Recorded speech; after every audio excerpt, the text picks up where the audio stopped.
Hey everyone, have you ever looked up at the night sky and wondered why certain constellations are the way they are? For example, why does the Big Dipper have a weird gap in it? Or why is the constellation of Orion so recognizable?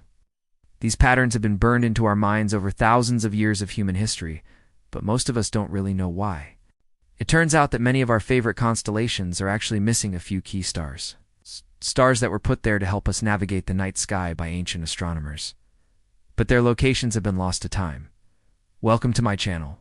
In today's video, we're going to talk about one of the most famous constellations in the sky and find out what's missing from it.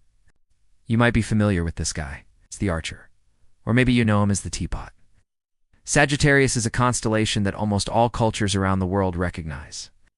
It's a prominent feature of the night sky during the summer months and is home to some very bright stars. It's like Cos Australis, which is one of the brightest stars in the southern hemisphere. And don't forget about the somewhat famous star Sigma, which is one of only 2 stars visible from the South Pole. But when you look at the constellation of Sagittarius, something seems to be missing. There's a huge gap in the middle of it. Now, I bet that for most people watching this video, your first thought was, well, that's where the teapot spout is. But that's not what the ancient astronomers saw when they looked up at the night sky. They saw a lion. The constellation was known as Leo the Lion, and it looked like this. See that big dip in the middle of the constellation? That was where the spout used to be. But over time, people began to see a different shape in the stars. They saw a crab scuttling sideways across the sky, and that's how we got the constellation Cancer.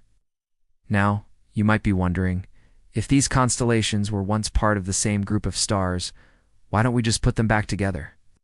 Well, that's because the stars have actually moved. You see, space isn't static. Stars move through space all the time, even though it doesn't look like it. But when you take a closer look, you can see that the stars in the sky change position over the course of a year, moving towards the east. Because the Earth rotates on its axis, this movement of the stars is called stellar parallax. And it's what allows us to know that our Earth is rotating. As the stars move, the shapes that we see in the sky change with them. And that's why the constellations that we know today no longer look like they did to the ancients. To them, the constellation of Orion had a few more stars in it than it does now, including one called Miriam. This star is no longer in the constellation, but it would have been very useful for ancient navigators to have it there. You see, it was used as a pointer star, along with Sirius and Procyon, to help them locate the elusive South Star. Don't forget to like and subscribe for more videos about space. See you next time.